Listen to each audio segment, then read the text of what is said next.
100 pounds. This is different than 100 pounds. This is like... The knot's too big right now. I torque.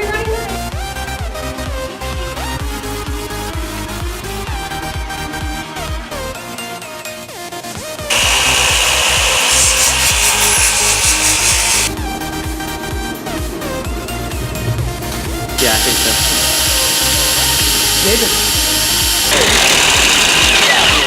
I don't think it's this thing's spinning like Mach 10. So robotics is basically a sport like any other, the only difference being that we make our own competitors. So what happens is at the beginning of the year, we are given a brand new sport. It'll be a sport we've never heard of, with a game object we've never heard of, and we have to design and build machines that can play that game.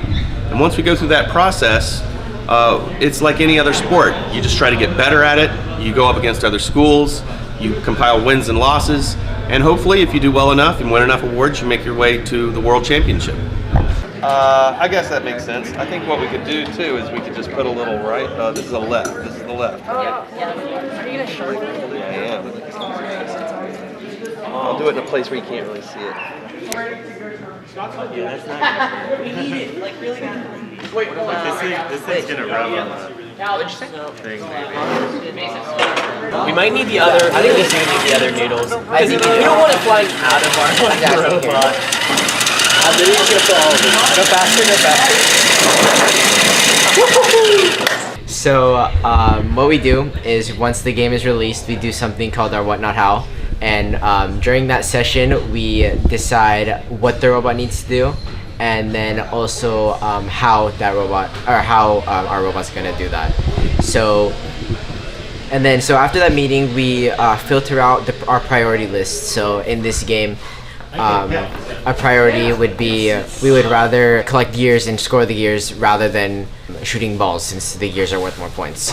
And then from that, what we do is we start CADing our ideas, and so we CAD, so we eliminate any conflict that might happen during the designing and building of the robot, just in case things might not integrate well with each other. Then it goes to the manufacturing process. So we make drawings for our fabrication team to so they know what they're cutting, what they're making, and then from there we get them back, we clean them off just from any marks or scabs that might have happened in the manufacturing process. And then from there we start building the robot, and since we have the CAD files done, building the robot is super fast and super easy. God. If this isn't going on friction, No, of course not. This is obviously not going on momentum. Well, so now we know which ones don't go on the floor. Okay, we can fix this. We like snapped like that in the middle of the weld though.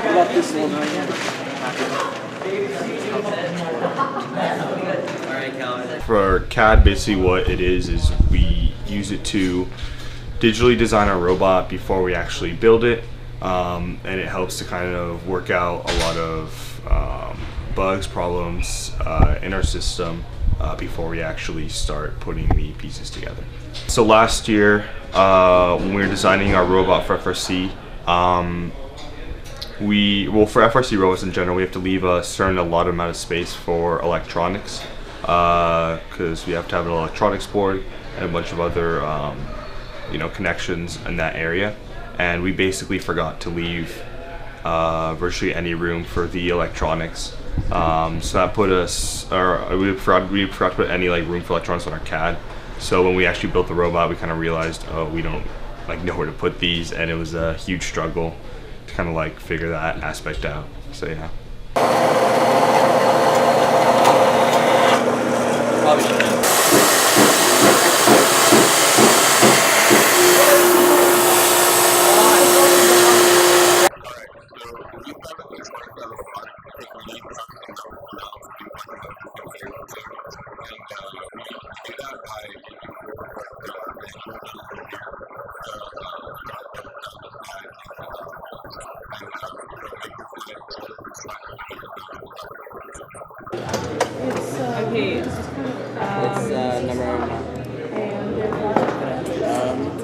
The role of the programmer is as a service provider to the rest of the team.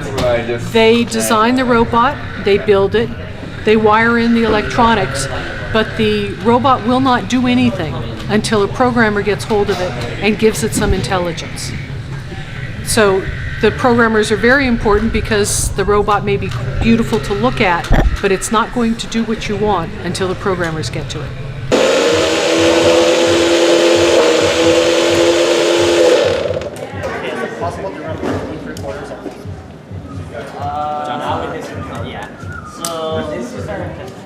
I don't understand how this one's sticking like matters. Because this one, it's obvious. That one.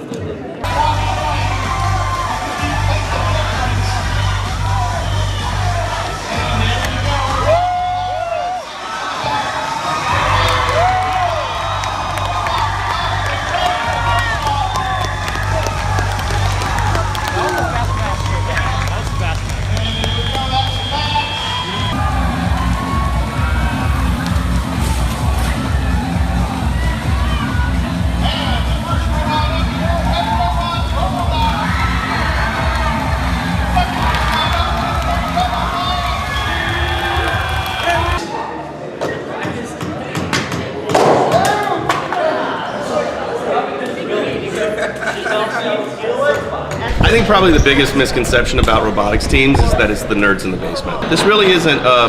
This isn't a nerd fest. We have people of all different types of personalities, and ultimately we have fun. You know, we do things together as a family and as a team. We have a real strong emphasis on teamwork. We have a real strong emphasis on collaboration and spirit. And so we wear a uniform with pride. We go to these competitions, and we like to represent ourselves as a team that's serious about what we're there to do, and so ultimately we have a lot of fun, and we feel really good about what we do. We're very proud of what we do, and it doesn't seem like a nerd sport at all once you're involved in it.